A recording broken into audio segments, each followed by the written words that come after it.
This original WSRE presentation is made possible by viewers like you. Thank you.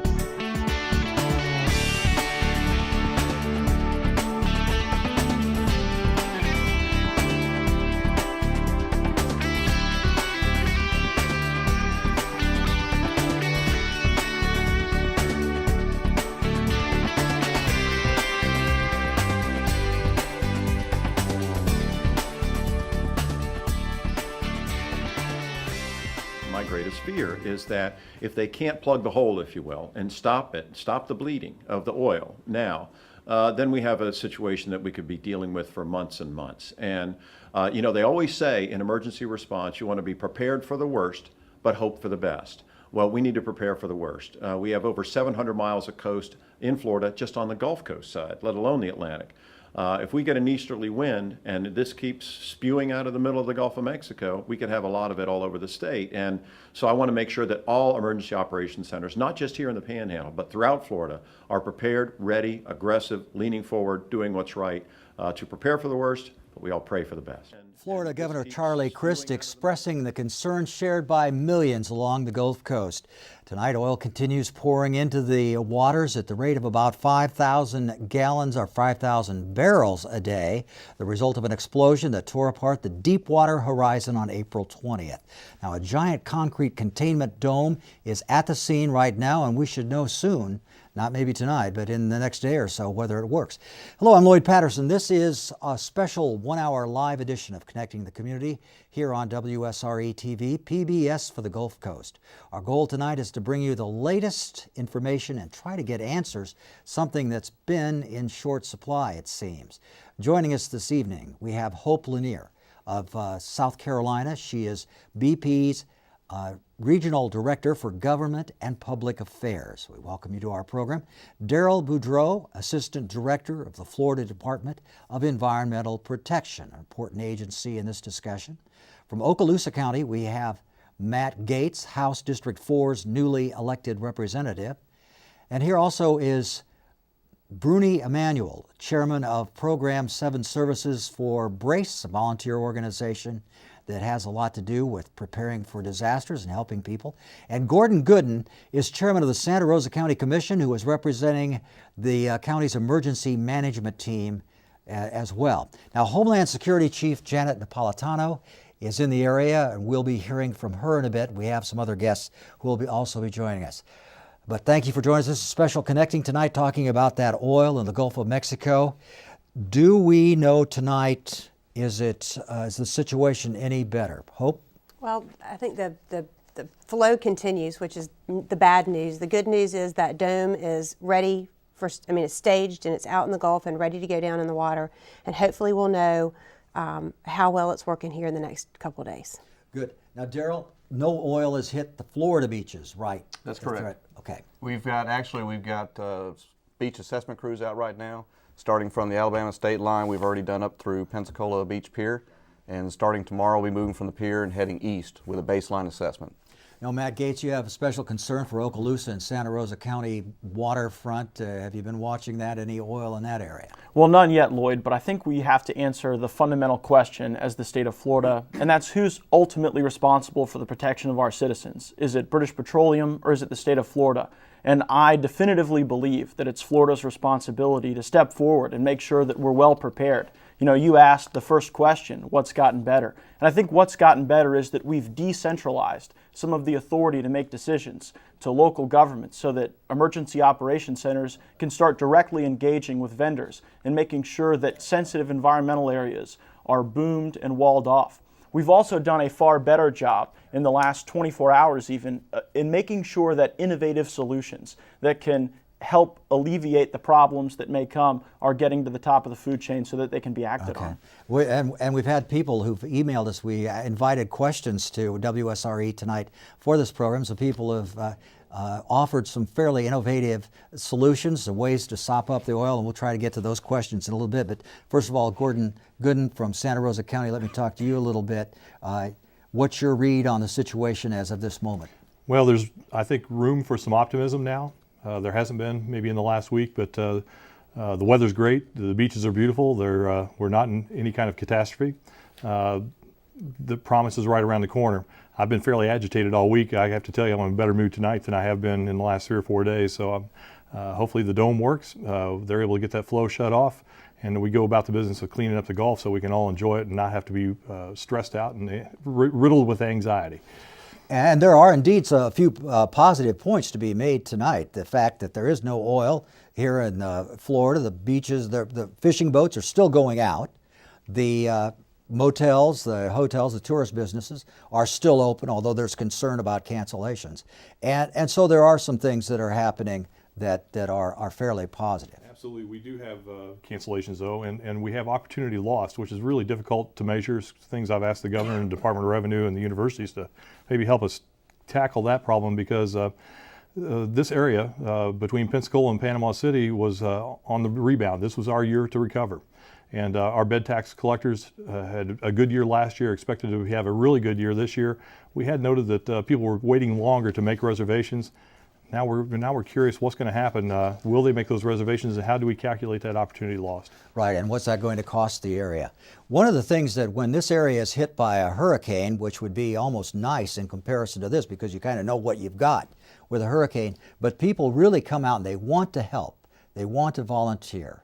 And that's where Brunie Emmanuel comes in with Brace. How many different ways are people helping voluntarily? Well, last weekend we had almost 1,700 volunteers put in almost 6,000 hours of volunteer time at our 2 sites.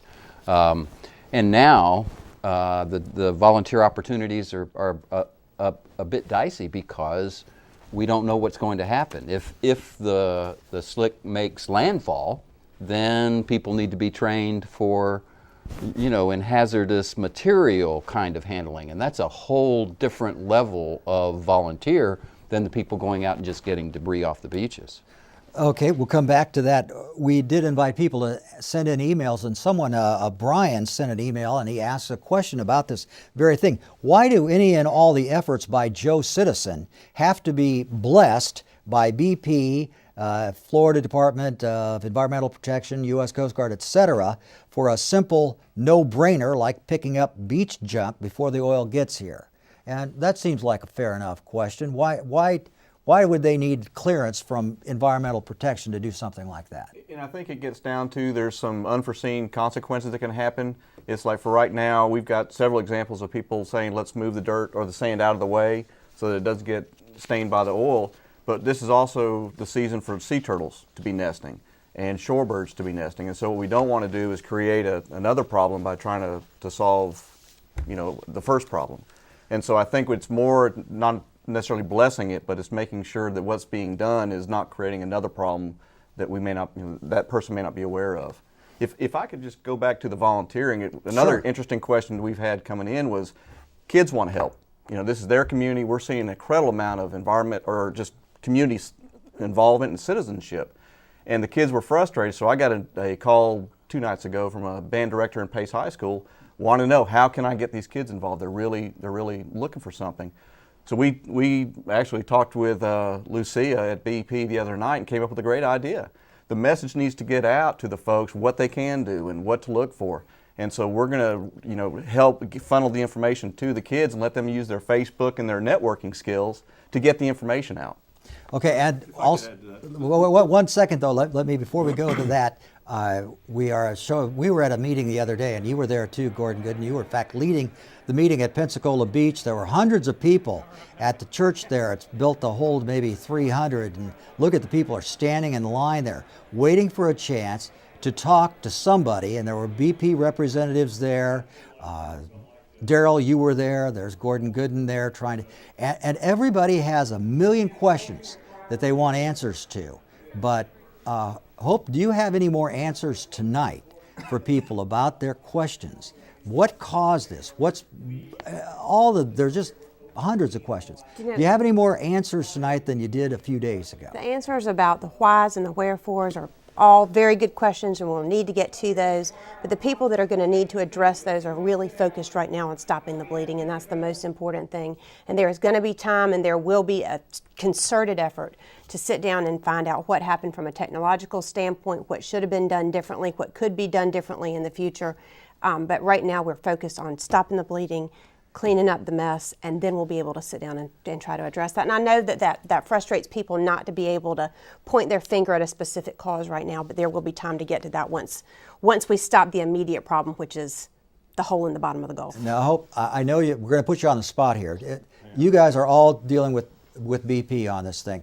Are you satisfied with the answers that you're getting from your roles as leaders in the community and experts in various fields? Do you think that you're getting what you need from BP? Well, frankly, I'm not. And there are some signs that it may be changing today, improving, but I think that we have too many people in EOCs and flying around in airplanes, and they're worried about that, but they've lost touch with the people in the street, to the people that I'm contacted by, and saying, look, I've not gotten the job that I was promised for this summer. And we're not talking about college kids, we're talking about kids my age, in their 50s. I'm talking to people who have, instead of having their 40-hour week, they've been cut back to 10 hours, and they have young families, and they simply can't get by on 10 hours. And when they called the claims line earlier in the week, they were told, here's your claim number, and an adjuster will get back to you in 7 to 10 days. Well, that's changed as of today. I believe there's a hotline, and there's supposed to be some type of intermediate or interim funding to help those folks. But frankly, when I called the number earlier today, anybody with an 850 area code was put on hold. I was with Secretary Napolitano, and she and her staff called with a 202 area code and went right through. So I'm a little frustrated with the response that the real folks that are being hurt by this, in anticipation of the landfall of the sheen or the oil or whatever might come this way, they're not getting the relief. Those folks, 7 to 10 days is an eternity without a paycheck. They need help now. And Lloyd, Okay. I think to echo Commissioner Goodin's point, our community survives on a 90-day season. It's critically important to us to have an influx of tourists and visitors and cash that comes in with them to keep everyone afloat, and that's what sustains folks throughout the entire year. And so this is just such an economically critical time. And though we don't see tar balls rolling up on the beach yet or oil sheen, people are still experiencing significant economic loss now. And it's one of the reasons I've asked Governor Chris to expedite some of Florida's disaster loan programs to make sure that resources can be available now for those businesses to meet payroll, to keep their charter boat running, to keep their employees fed so that they can make their mortgage payments and don't go into foreclosures. And so we hope to see activity there. There's also federal loan programs, and we're working with our congressional delegation to make sure that the Small Business Administration participates here in Northwest Florida. I see Governor Christ asked for $50 million in emergency aid from President Obama today, and well, I haven't heard a response for that, but I'm sure that the federal government will come through with lots of aid, but it's all going to fall back. They're all going to be sending these bills over to BP, aren't they? They are, and they should. And just to address a couple of the concerns that y'all have raised, we know that some of the ramp up hasn't gone as quickly as we would have liked for it to. However, I'm pleased to have participated 2 nights ago in Fort Walton and to have spoken with commissioners in Santa Rosa last night, and we're hearing some complaints and some concerns and have been able to put a lot of those up the flagpoles. We've asked the insurance adjusters to expand the number of people that are there to man the claim calls. We have requested that they create an online system so that people can file their claims online instead of having to have a hold time during the busier times of the day. We have a lead adjuster on the ground in Florida now, and 5 people currently who are down in the counties dealing with people and dealing with their claims, and more that are going to come to be here to deal with people's issues immediately. I also saw an announcement today that BP had committed to very quick payment on those claims as quickly as as quickly as they're approved, and so I think Quickly, we're seeing now, some wait, improvements. slow down. Does that mean a few days? Does that mean a week? What could that mean? I think it's really going to depend on the type of claim, but in most cases, a few days. But Lloyd, I'll take this a little step further. You just mentioned the $50 million, which was previously $25 million given to Florida by BP. That is to cover operational or capital costs. And for example, Santa Rosa County has requested additional booming to go across the 3 Mile Bridge, the Bob Sykes Bridge, Garcon Point Bridge, the I-10 Bridge. That's going to cost Santa Rosa County in the neighborhood of a little over $6 million a month, which is 12% of our annual operating budget. Escambia County has asked for additional booming to go in front of this Pensacola Pass to try and stop the oil from even getting into our base system. Now, that's going to cost them a little over $7 million. That $25 million originally was designated for 16 counties. It's pretty easy to see that it's not going to go very far. I'm going to have to go to my board tomorrow and give them the presentation that is necessary, we feel necessary, to protect our bays and our estuaries and create this fire line, so to speak. And we're going to put out over $6 million a month, and BP will reimburse us in the future. I don't think our taxpayers are going to stand still for that. I think that they're going to see that as another opportunity for the taxpayers to bail out a large corporation, to bankroll this recovery, to take their problem and make it theirs in a time where shrinking budgets are a fact of life, and we can barely manage the regular, ordinary business of government, let alone take on this added responsibility. Hope Lanier, response to what he's saying? BP has committed to cleaning this mess up and to seeing it through to the very end and to addressing the claims, and we are here to work with you as much as we can, as quickly as we can to try to address these. It was approved by the Unified Command. We've got it on the street with our RFP. We've asked for an environmental consultant. We're not even sure what that's going to cost, but we have no need for an environmental consultant related to an oil spill. We're going to have to upfront the money to hire these environmental consultants and then at some point in the future seek reimbursement from BP. BP had an income of $40 billion, billion with a B. Their last quarterly earnings report was $4 billion. Why are Santa Rosa and Northwest Florida taxpayers expected to bankroll this operation? Well, I think you're saying that they're going to have to bankroll it for a while until you can get the checks cranked out. Is that what you're saying? I think that we're working as quickly as we can and working with them and working with DEP and working with the Coast Guard to address and assess and move forward and make sure that people are made whole as quickly as possible. Well, instead of $25 million, how about $125 million? And then we're starting to get into where we got some relief. Okay. Would you concede this, that Hope Lanier with BP, that no matter whose fault, how it happened, human error, mechanical flaw, whatever happened, BP was not prepared for anything like this? There's a difference between being prepared and in terms of having a plan that's filed, and certainly we had a plan filed, and really expecting something like this to occur. And so there's a difference between having a contingency plan in place, which we did, and expecting something like this, something of this magnitude, something this horrible, that is just devastating to all of us, to be on the table in front of us right now. Darryl Boudreau with DEP.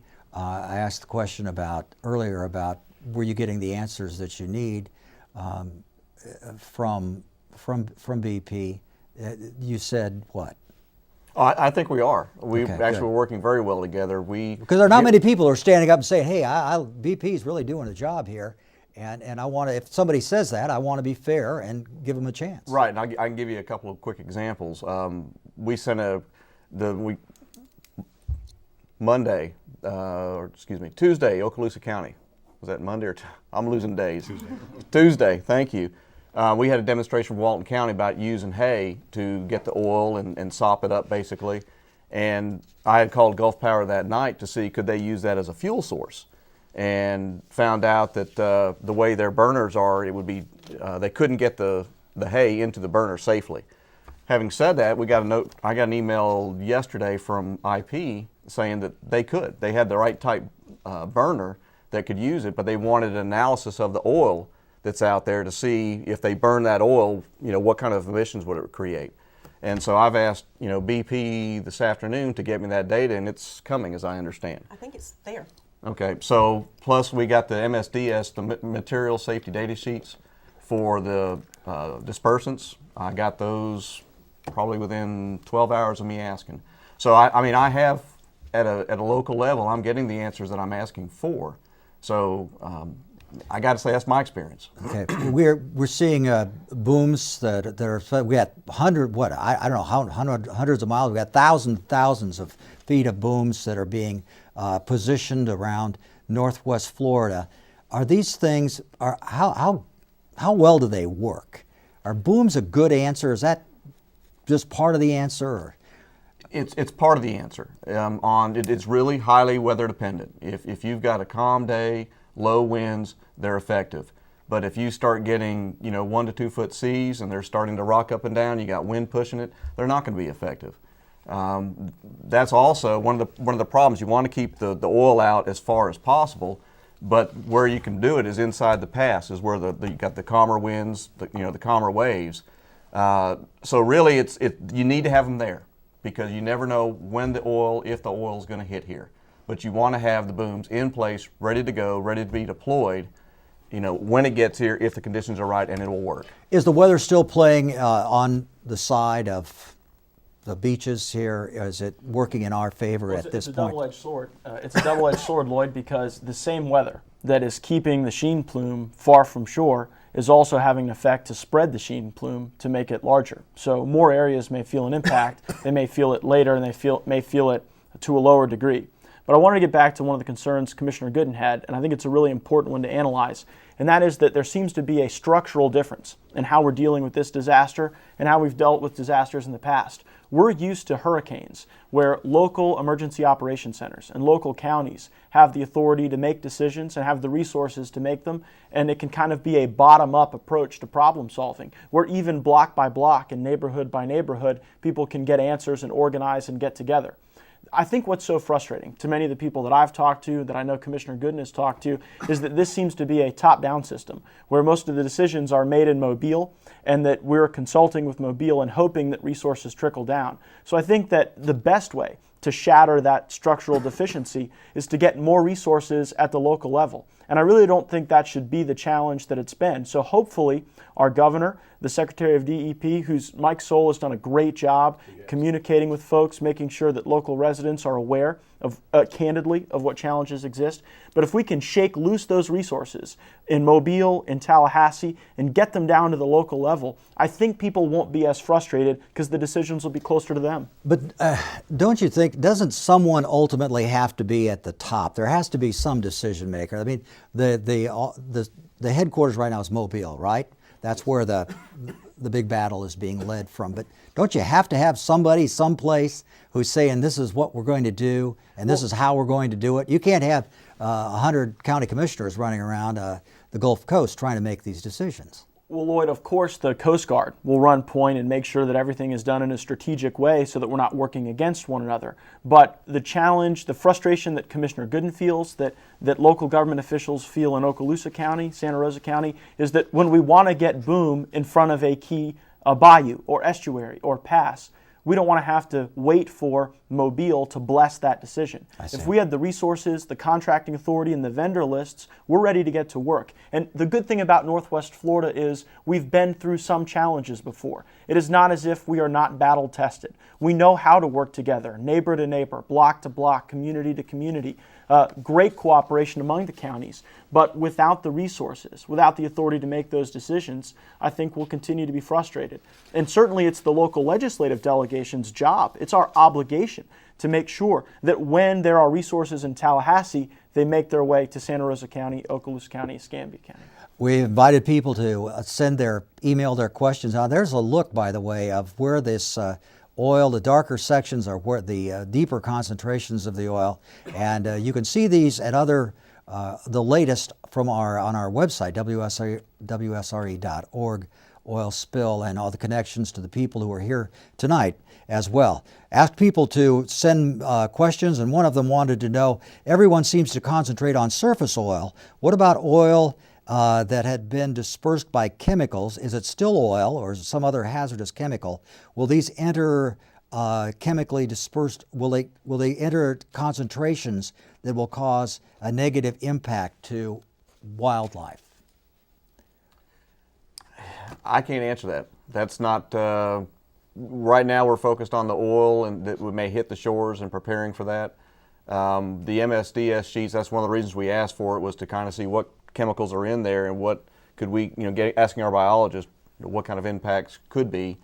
Hopefully working with BP and the U.S. Fish and Wildlife and the other biological agencies will be able to get those answers. And Lloyd, I asked that very question to DEP Secretary Mike Soul, and here was the answer he gave me. He said that when we are out at sea, at the incident site, and moving those dispersants not at the surface of the ocean, but down where the well is actually spreading oil out into the water, that it's having a significantly better effect at moving that oil through the water column as opposed to having it all coagulate at the top.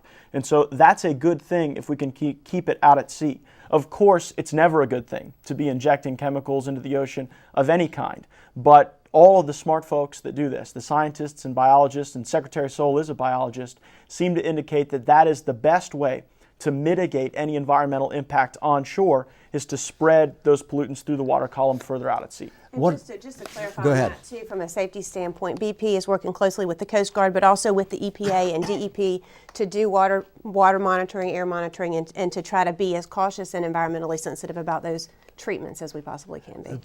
A microbiologist from UWF said that the oil, the grade of oil that comes out of the Gulf of Mexico, the light sweet crude as it's called, has the advantage of being rapidly evaporated, and that he thinks that maybe half of the oil that's been released so far has already been evaporated into the atmosphere. Does that sound plausible, reasonable, scientifically sound to you? We hope so. We all certainly hope so. We know that over 1,000 barrels a day right now are being burned off. And so that can be assisted by the type of carcinogens that are more easily evaporated. But a lot of that is weather dependent too, Lloyd. So you got burning, you got the booms, you've got the dispersants. There's a lot of stuff being thrown at this. In past spills, have these things worked to mitigate the disasters? They certainly make a really big difference, and obviously a lot of the success depends on things like weather conditions and the depth of the spill. But we're putting everything we can to address this and trying to keep it as much as we can away from the shore. All right. We had a viewer who wanted to know, we're talking about volunteer efforts, and I'm kind of switching around here a little bit, but someone who was a teacher said, is there an age limit for volunteers to help with the cleanup? I have middle school students in my classroom, and they'd love to help in some manner. Brunie, what do you tell them? Well, I think Darryl had a great idea. To be able to get them to get the word out about the truth about what's going on, because there has been misinformation and misunderstanding. But in general, as far as people signing up to be trained to do the bioremediation or those kinds of things, there's an 18-year minimum limit. Okay. Lloyd, we have tourists planning a summer vacation here that are wanting to come and volunteer. It requires the training. One of the issues that's come up, in fact, yesterday, we were assured on Monday that BP would be hiring locally, and we had 3 crews working on Navarre Beach from North Carolina yesterday. Simply cleaning up a beach that had been cleaned by volunteers, pre-cleaned on Saturday and Sunday. Seemed to be lack of command or lack of unified command in that instance, but these folks, and even our own within the county, need that training. And the volunteers, they're not looking to get paid. They love that beach, they love that golf, they want to be involved any way they can, but without the training, they're not going to be allowed to do it. It's very frustrating. People in this area, as we know, they're very generous, but they lose, frankly, we can't mistake their good nature for stupidity. We need to help them. We don't need to patronize them with some of the answers we've had over the last few weeks. We need to help them, and anytime anybody wants to help themselves, we need to be out there working for it. And BP isn't hiring locally? We are working to hire locally. In fact, there are people that were on the ground today with the first rounds of the Vessels of Opportunity program, which is hiring boat owners, vessel owners to help with the booming process, and that will continue. And in addition, for the cleanup efforts, as those opportunities become necessary, we've been somewhat frustrated, Commissioner, with the volunteer training situation too. And to some degree, our hands have been tied, but we're breaking through some barriers and hoping to be able to have some training programs that are necessary to get volunteers ready to go out there and do what they can. The bitter irony, though, is we had over 3,000 people stand in line all day long in Milton, Florida on Tuesday afternoon competing for 500 jobs through Workforce Escambia. Those are jobs that have been offered twice in Pensacola and once in Century. Those folks, they go home that evening and they hear, yesterday evening, and hear about 3 crews, 60 people from North Carolina taking jobs, taking money, will leave this community, leave this economy. We have folks right here at home, ready to go, ready to work. In the time it took them to stand in line to fill out the application, they could have been trained and put to work as a volunteer. Yeah, because those lines, they were in line all day at most of those sites, weren't they? That's right. One other quick question about the training that's needed. Help me out here. We're talking about oil that might come ashore. How much training do you need? We're not talking about something that's going to explode in your hand. I mean, we're talking about oil, a natural occurring substance. What is the danger that people have to be trained against? And I'm sure there's some really good answer to that. Well, no, go ahead. Well, Somebody go ahead. Somebody go ahead. Well, I saw his hand go up, so I figured. Okay. No, I was pointing to you. But anyhow, I'm not an expert like Darryl is as far as the chemical compositions, and you certainly know more about that than I hope. I have not been through the 4-hour training course, and I understand there's going to be several different layers of training. But from one of my colleagues at Brace that went through that 4-hour training, what she came back and talked about in answer to that question is the toxicity of the substance is such that you do not want to get it on you. hence the need for the hazmat suits and all that to be able to be out there to deal with it. You can't just pick up that oil-soaked bird and take it in a plastic bag or whatever. That bag will have to be destroyed. You can't be touching the stuff, is what I was told. And I haven't, like I said, I haven't been through the training myself, but that's what I was reported to me secondhand. Darryl, The crews yesterday said they couldn't touch the dead birds. I have photographs of birds they lightly covered up with sand. Simply couldn't pick them up and put them in the plastic bag. So all this seems a little dubious to me. I'm having a hard time understanding, as your question indicates, what's so tough about this? What's so difficult? yeah, what's the scientific complexity here that about a natural substance coming up on the beach and getting rid of it? I touch oil all the time when I check the oil in my car. Right. Is that a danger? Am I endangering my life here? Well, it actually is. I mean, it's petroleum, and in petroleum, there's benzene is just one example of a chemical that's in petroleum products and gas. That's a known human carcinogen, and that's not to say if you get gas on you, you're going to get cancer, but there is a concern there. And so when people start working with these chemicals, there are different layers of classes that you go through to learn about the personal protection equipment, how to handle contamination appropriately so that you don't endanger yourself or others. As I understand it, to be on the cleanup crews, you have to have the 40-hour HAZWOPER training, which is fairly standard for anyone that is exposed to chemicals at any point. Like if you work for DEP, if you're a hazardous waste inspector, you'll go through 40-hour HAZWOPER training. Once you've had that, there's a refresher classes every year that gets into the 8-hour refresher or the 24 hours. But what that's designed to do is to make sure that we humans don't endanger ourselves by handling something inappropriately. Occasionally, will you can get it on you? Absolutely. But these people will be out there 4, 6, 8 hours a day, several days a week, and we just want to make sure that no one gets hurt in the process. And to clarify, I understand how frustrating it must have been for people in Santa Rosa to see that, and dealing with all that they're dealing with right now, that just must have seemed like a slap in the face. But per the command orders that we received to send those crews out, all of those people had to be certified with the HAZWOPER training that Darryl mentioned. And so it wasn't something where we could go and say, we need 20 people to volunteer to come out and do this. And I wish that had been the case. I wish we were in a different scenario there, but we were required to have people with that specific training. Just lightly covering up a dead bird with sand. Seems like if they had the HAZWOPER training, they certainly would have been able to do that. Commissioner, that was not my call, but we followed the orders that were given. Injury. Hold on. Hope Lanier, thank you very much. We're going to come back in just a moment. Commissioner Goodin, thank you for being here with us. This is WSRE, PBS for the Gulf Coast. We're talking tonight on a special connecting show about the oil that's floating around out there in the Gulf. Where's it going to land? It's hit it hit the beach of Louisiana, the Barrier Islands, earlier today. But we were at a news conference at NAS Pensacola just a while ago where we heard from this nation's Secretary of Homeland Security. We'll hear from her now. The cofferdam, it is supposed to start moving into place. My understanding is today, tomorrow, and we should know by the end of the weekend whether it is successful or not. But our plans continue and our work continues unabated, even though that movement is going on. I don't know whether they've started moving under the water quite yet. They have started drilling a relief well.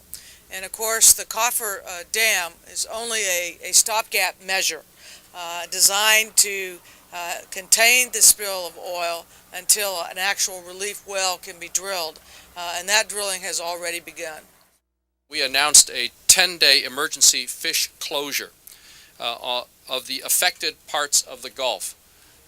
And it was to send a signal to the American public that the seafood that is still being harvested from the remaining parts of the Gulf, and it's really the majority of the Gulf, and the impacted area is still a minute but a minority part of the Gulf region, but that whatever seafood is being harvested is in fact safe to consume, whether it's on the stores, your supermarket shelves, or in the restaurants, and that our utmost priority is protecting the health and safety of the American consuming public.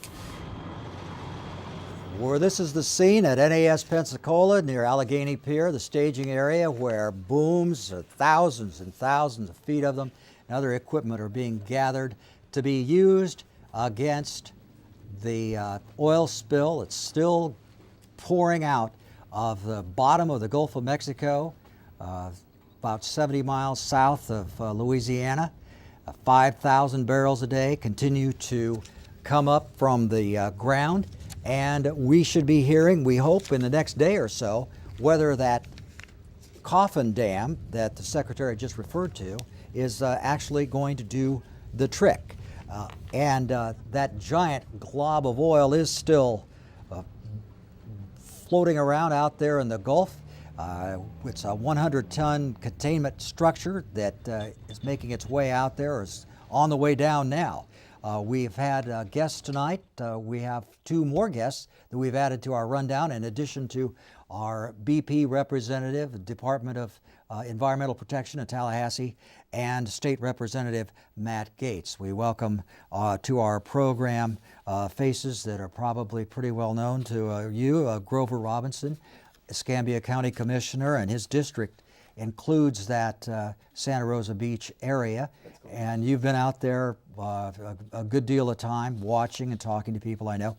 Keith Wilkins. Well, welcome, Keith Wilkins. Have any late news from your front, Keith? Well, we've had a little bit of good news last couple of days as far as our progress goes, but today I guess the latest news is Escambia County did begin deploying boom today. We've deployed about 10 sites in mostly Santa Rosa Sound, and we'll be back again in the water tomorrow deploying more booms. Okay. Grover Robinson? Yes, well, again, I appreciate it, the opportunity to be here. We are just like everybody else. We're trying to get through these things. I feel more confident, I can say, this week than we did last week. We're learning a lot of things that we didn't know about oil. We had a fairly steep learning curve, but I believe local government is coming, is rising to the occasion and being able to learn and apply and implement quickly on this job. And so I am encouraged by the things we're able to do, learn more, understand more, and become more confident in what we're doing. So those are things I think that need to be put out there. Obviously, this continues to be a big challenge for us, and we continue to work with it. I think I did have a chance to listen to you all on the radio as I came up here from our commission meeting.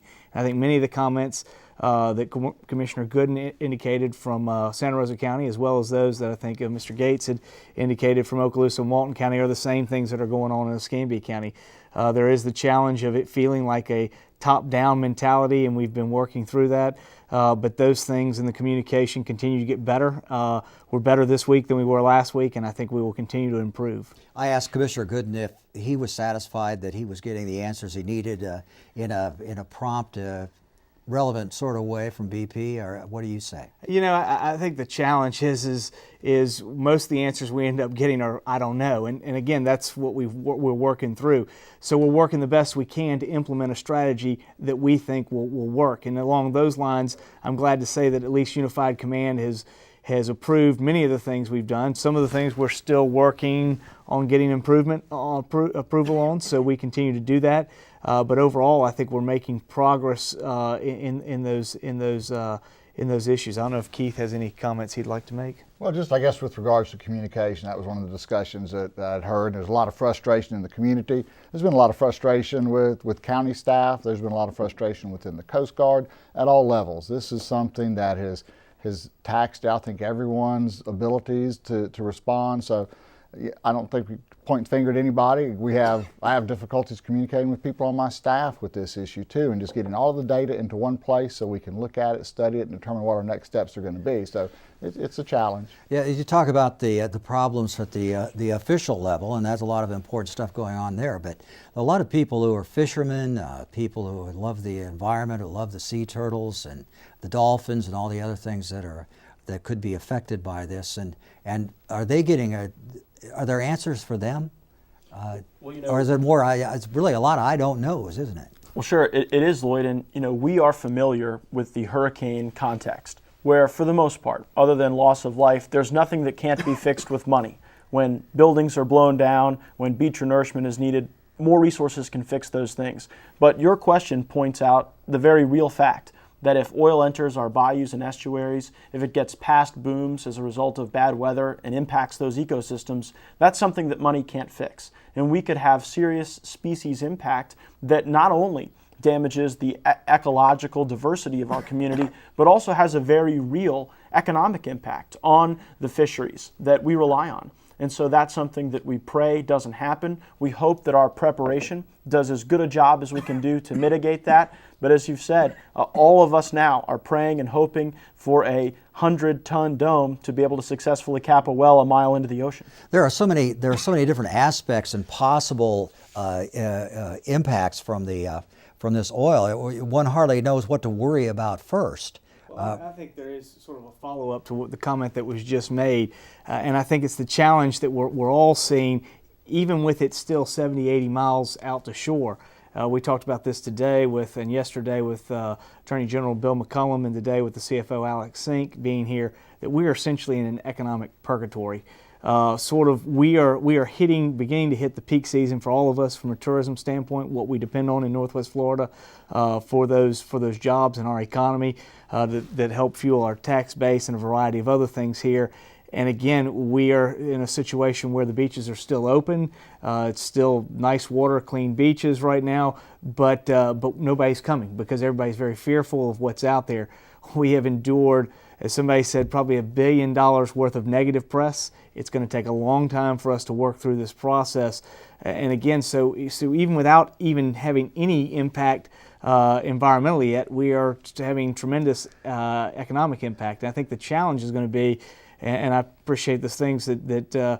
Gaetz is doing along the state. I think we're going to have to get them to go ahead and look at some issues. We have these hurricane loan programs. We need to start working on some of those things to help people that are basically on surviving week to week, month to month. I mean, they got to make payrolls. And again, that's the thing that we really need BP's help with, is getting the money to those people that are having those claims right now. And that's a desperate situation that we really need to be talking about as well. It's not just the environment, while that certainly is hugely important. The economic side of it, the human side of it, is going to be just as vital and just as difficult as we work our way through this. And those loan programs, Lloyd, that's a bifurcated system. There are federal SBA loans that we ought to be eligible for and that our businesses ought to be able to access. And there are also state loan programs. I've called on the governor of Florida to immediately activate and expand those state loan programs, and then to call on our congressional delegation to join me in doing so to access those federal dollars right now. But the point was made, I think, rather well, that the mainstream media has not been our friend. And their reporting on this has had a very serious economic impact on our area. That's why I've also called on the governor to immediately fund a program with Visit Florida, so that we can get out the truth about the current conditions of the state of Florida. The state of Florida is still open. Our beaches are still safe. Our seafood is still wonderful to eat, and we're still a great place to come and vacation. And so Visit Florida is in the process of putting together a public relations plan and a media strategy that can go to those markets of people that generally vacation in Northwest Florida in the summertime and ask BP to be a part of the funding source for those marketing programs and get the word out that we're open for business. Do you think BP has an obligation to step in here and cough up some money for a program to tell people in other parts of the country? Without a doubt, I think that is definitely part of the economic loss that Florida's going to face as a result of this situation, regardless of whether oil hits these beaches. We've been talking with Representative Coley, who was part of the town hall meeting the other night, and are engaged in conversations with her on that as a possibility. Well, almost everybody has a concern about the oil and its impact on the economy, on wildlife, just the whole picture of life here on the Gulf Coast. We talked with some of them the other day. Here's what they had to say. Obviously, everybody's concerned and frustrated. The Pensacola beach has gone through a lot since Ivan. It is a resilient community, and we'll get through it. And it's distressing and concerning, but Pensacola Beach will come back, and we're good at that. I'm worried, like everyone is. I'm worried about people's lives, their quality of life, the quality of life on the beach, the homeowners, the businesses, everyone. But we do want to try to keep a positive spin, and we want to come together and do the best we can. We heard a lot of positive comments here. We heard some negative, but it's out of fear, and we're all afraid, and we all want BP to be responsible for what has happened, and I know they're going to try to be. I think it's clear based on this meeting that everyone has a lot more questions than answers, and there's a lot of speculation. And I think the important thing is that we not get overwhelmed with a sense of cynicism and negativity until we all have a better sense as information is revealed day by day, week by week, and we all really understand what we're dealing with, that we all try to stay positive and optimistic because we really don't know what's going to happen. Those were comments that we gathered the other day at a meeting at Pensacola Beach.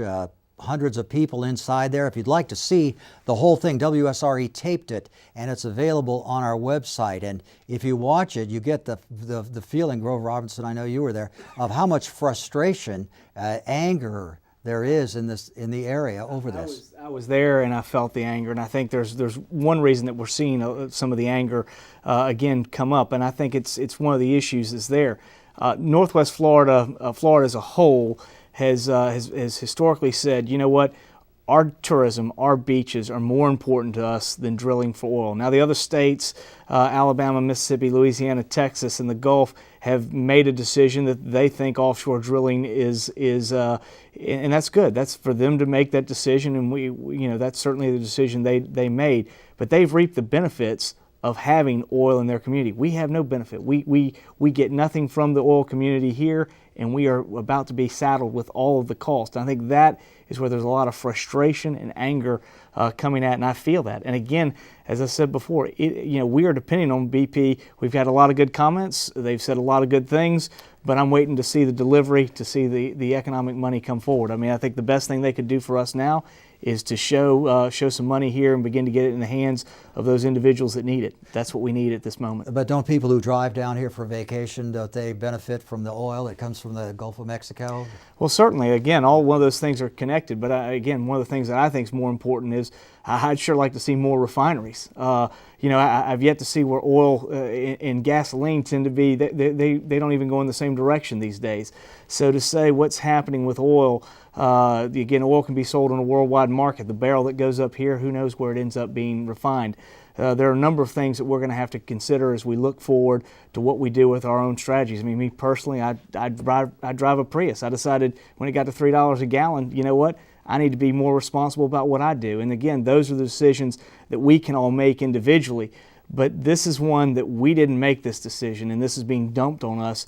And I believe we are going to see the most severe economic impact from it because we do depend on tourism. A number of questions emailed into WSRE asked about what the future for drilling is in the Gulf of Mexico, and it sounds to me like it's that BP's accident, they've pretty well shot drilling in the Gulf of Mexico right off the map, haven't they? Matt Gaetz? Certainly, Lloyd. The Speaker of the House of Representatives, the incoming Speaker of the House of Representatives and the incoming Senate President have both said it's a dead issue in Florida. I think there were many people in the Florida legislature at the time. I've only been a member of the legislature for a month now, but there were many who thought that before we just had a reflexive no position on drilling, that it was important to evaluate what technologies could do, what opportunities there were that would be safe, that would provide the economic value of drilling without the ecological cost, or really the impact to our military mission. And now I think we have short-circuited the need for much of that research. I think we can see that some of the fail-safe systems fail, and that the result is overwhelming, and that truly we aren't prepared for a spill of this disaster. So I don't think this is the time to advance a specific political agenda. I think this is the time to develop responses and to make sure that we're clean, safe, and economically sound. But at the same time, I don't think you'll be seeing much drilling discussion in the Florida legislature in the coming time. Okay. Hope? Again, I'm going to echo what Representative Gaetz said. This is not a time to be talking about the politics. This is a time to be dealing with the issue. There's going to be plenty of time to sit down and discuss policy and how the states and how the federal government moves forward. But right now, we need to seal up a hole in the bottom of the Gulf, and that's the most important thing. A moment ago, we heard one of the persons at Pensacola Beach say that they think Pensacola Beach will come back. It always does. How many comebacks does Pensacola Beach have? I think it is resilient, and I think we're beginning to learn. As I said before, I think every day that goes by, I get more confidence with our ability to understand what we're dealing with and what we're happening. I think one of the challenges is it's very difficult for us as Floridians to get our heads around this. We're so used to hurricanes and our response to how we deal with hurricanes, and it seems to be such an instant situation. I've come to learn that this is, I think Gordon said it best at that meeting, this is a marathon, so it's going to take a long time for us to get used to this. I think the other part is I think we all envisioned Alaska, the Prince William Sound, and I think we all saw that as just oodles of black stuff just continuing to come up. And I think the reality of it is we've seen, and we also saw a situation where you had a very small area with a very large amount of oil. We've got more, yes, it's a significant amount of oil that keeps coming up, but we've got a very large area that's dispersing it. So, you know, again, I think this is not going to be the death of Pensacola Beach. Is it going to be hard for us to get over? Challenges, yes. But again, like I said before, I'm optimistic. We've got a lot of good people in this community. We got a lot of good people working this, and I'm confident we're going to overcome this. But it sounds like the big obstacle right now is the perception in the rest of the country that Florida is swamped by an Exxon Valdez type of disaster. And I think that's what we're going to have to get the message, and I appreciate Representative Gaetz saying, you know, that's what he was looking to help get over that. If I could just follow up on that, you know, people can go to our website. If you go to dep.state.fl.us/ they can get to it through the WSRE Deepwater Horizon and website. link from your site. You can track it. You can track the air monitoring. We're going to be having the water quality monitoring up there. We have people on the beaches looking.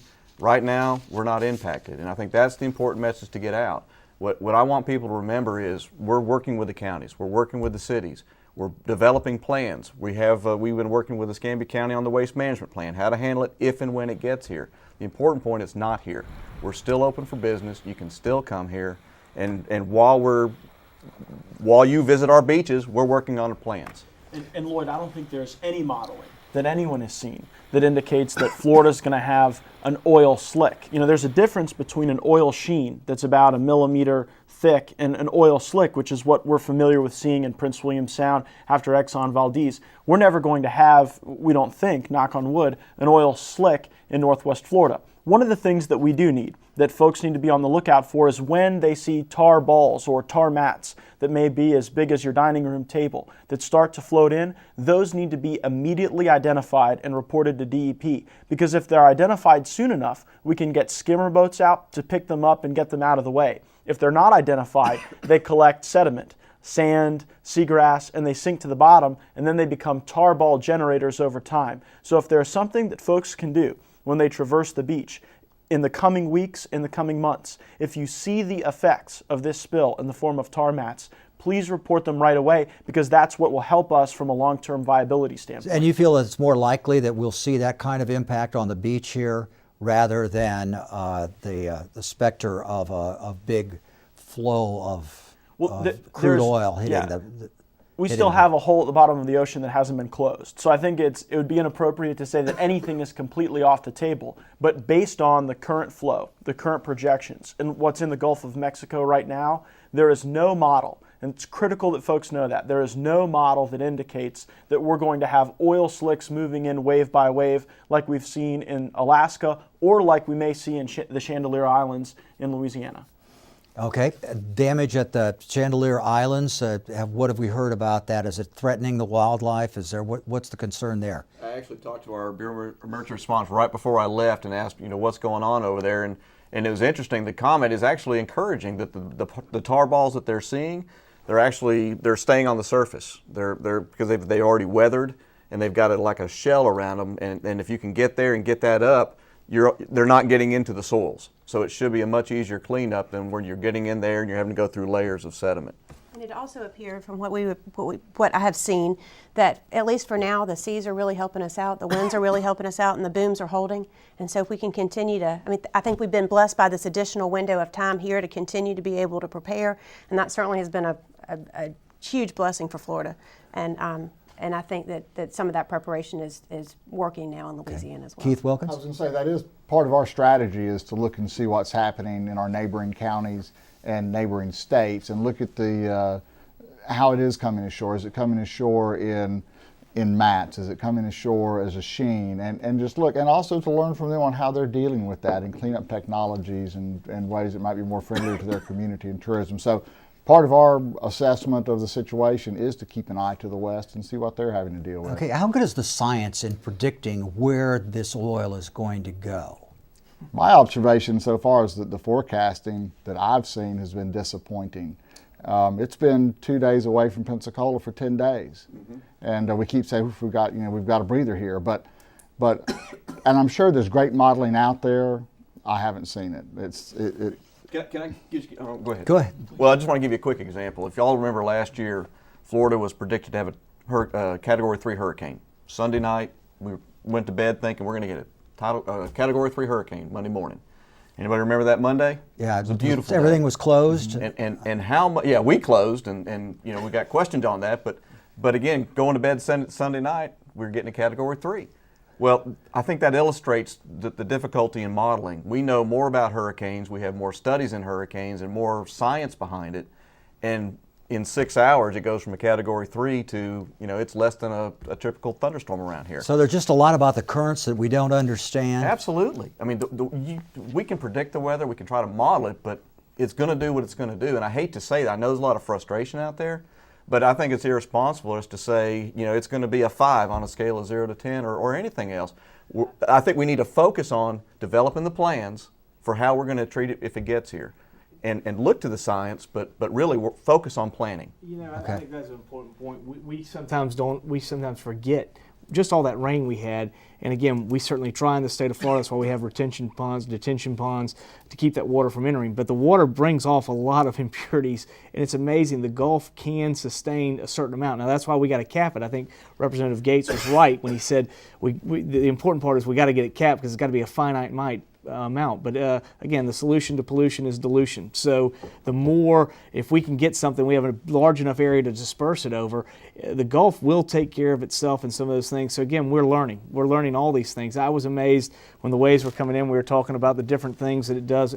Again, it's great to have staff like Keith and Robert Turpin, Keith Wilkins over here, that again help us out with the science side, because again there are so many things that we probably aren't used to forecasting that it becomes difficult for us. And so much of what the science guys say is we don't know. It's today like in the at least it's an educated we don't know, huh? Correct. In the Emergency Operations Center today, we were approached by the University of West Florida, and they asked how can we help, and we asked them to look at some other universities, what their modeling is, their oceanographic modeling, dispersion models, and so hopefully we'll be getting some of that university knowledge back to look at the Keith Grover from Escambia County, thank you very much for being with us. Matt Gaetz, Okaloosa County, Darryl Boudreau, DEP, thank you for being here, and Hope Lanier with the BP, thank you for being here. I know it's been a tough hour for you, but I appreciate you doing this and handling it like a good sport.